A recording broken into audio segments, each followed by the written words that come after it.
तो दोस्तों, जैसा आप सभी को पता ही होगा कि इंडिया और यूएस के बीच में जो ट्रेड डील एग्रीमेंट है वो साइन होने बाकी है। अभी मार्च में वो साइन होंगी। पर इसकी जो फ्रेमवर्क होता है, यानी कि इसमें ट्रेड में कौन कौन से प्रोडक्ट पर टैरिफ लगने वाला है, कौन से प्रोडक्ट्स के ऊपर टैरिफ कम होने वाला है, इसका जो फ्रेमवर्क होता है, इसका जो इंटरिम जो ट्रेड डील होती है वो तैयार हो चुकी है। अब उस पर सिर्फ बातचीत करनी बाकी है। और मार्च में, जैसे कि हमारे पीयूष गोयल जी ने बताया कि मार्च में उस पर साइन भी हो जाएगा। और दोस्तों, इसी के साथ कई बड़े न्यूज भी आ रहे हैं कि जो यूएसए उसने यू टर्न लिया है ट्रेड डील को लेकर, और इसका स्टॉक मार्केट पर क्या असर होने वाला है वो आज हम इस वीडियो में जानने वाले हैं। तो दोस्तों, इस वीडियो को लास्ट तक जरूर देखना, और अगर आप चैनल पर नए हो तो चैनल को सब्सक्राइब जरूर कर लेना।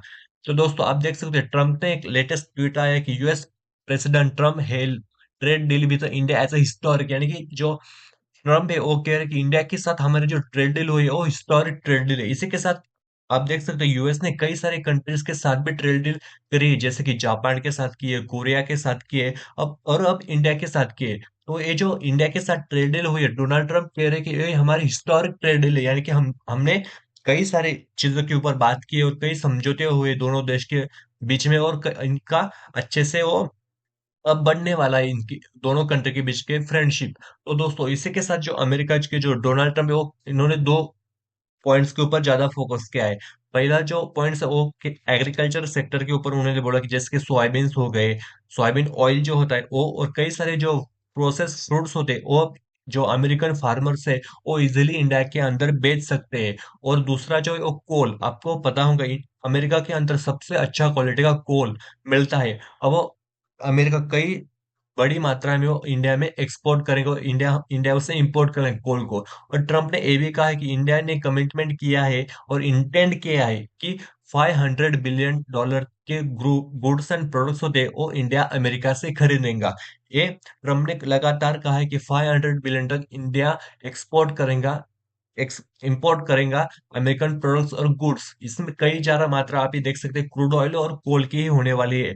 ट्रम्प ने अभी एक लेटेस्ट इवेंट हुआ था इनका, चैंपियन ऑफ कोल के नाम से, उन्होंने इसमें कहा है कि इंडिया, जापान, कोरिया, इन जिन जिन कंट्री के साथ मेरे ट्रेड डील हुए उनमें मैं ज्यादातर फोकस करने वाला हूं कोल को एक्सपोर्ट करने के ऊपर। और जैसा कि आपको पता होगा, इंडिया ने कहा है कि हम $500 बिलियन तक के यूएस प्रोडक्ट खरीदने वाले, तो इसमें जो कोल है उसकी एक बड़ी मात्रा हम इंडिया में इंपोर्ट कर रहे होंगे। इसी के साथ आप देख सकते हैं अगली न्यूज आ रही है, Trump trade deal with India has become headache for Modi. इसका मतलब क्या है? तो दोस्तों, जैसा आपको पता होगा, कई इंडिया की जो सबसे बैकबोन है, एग्रीकल्चर सेक्टर इंडिया का बैकबोन माना जाता है। एग्रीकल्चर सेक्टर के अंदर जो हमारे मिल्क प्रोडक्ट हो गए, या फिर हमारे जो मक्का हो गई, ज्वार हो गई, यानी कि हमारे जो सीड्स हो गए, उनके ऊपर अभी भी इंडिया ने ट्रम्प के ऊपर, यानी कि यूएस के ऊपर टैरिफ लगाए हुए हैं। पर कई सारे ऐसे जो सेक्टर, जैसे कि सोयाबीन ऑयल हो गए और सर्टन पल्सेस हो गए, उनके ऊपर इंडिया ने छूट दी है अमेरिकन फार्मर्स को।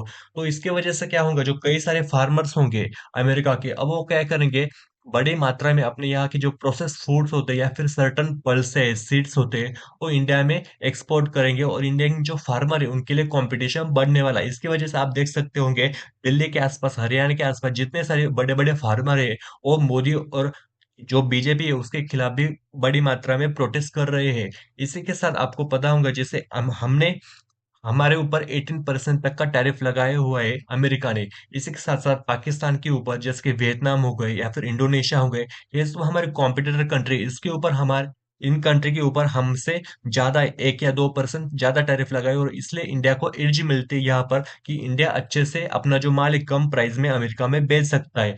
और इसी के साथ जो इंडिया है उनने कई सारे चीजों के ऊपर कॉम्प्रोमाइज किया है, जैसे कि हम हमारा एग्रीकल्चर सेक्टर हो गया है, या फिर कई जो हमारे फूड्स हो गए, फ्रूट्स हो गए, और हमने कमिटमेंट दिया है कि हम 500 बिलियन तक के अमेरिकन गुड्स खरीदने वाले। और दोस्तों, इस ट्रेड डील में ये भी बताया हुआ है कि the joint statement said India would lower it's tariffs on agriculture goods from the United state including fresh process fruits and soybean oils. और इससे के साथ साथ सर्टन पल्सेस के ऊपर भी हम जो टैरिफ है वो कम करने वाले। इसके वजह से भी जो इंडिया के फार्मर्स है वो ज्यादा चिंता में कि हमारे अब कंपटीशन बढ़ेगा, इंडिया के जो बड़े बड़े फार्मर्स होते हैं वो यहाँ अपने जो प्रोडक्ट्स है बड़ी मात्रा में एक्सपोर्ट करेंगे, और इंडिया के जो फार्मर उनके लिए कॉम्पिटिटर की तरह खड़ा होगा।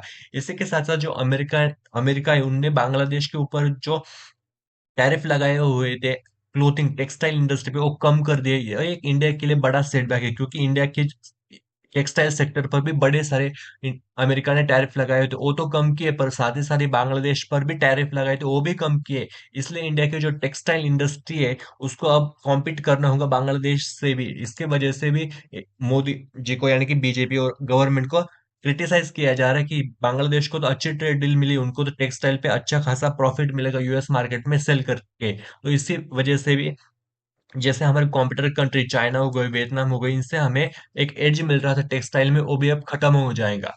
तो दोस्तों, ये वीडियो आपको अच्छी लगी हो तो मेरे चैनल को सब्सक्राइब और वीडियो को लाइक जरूर कर लेना।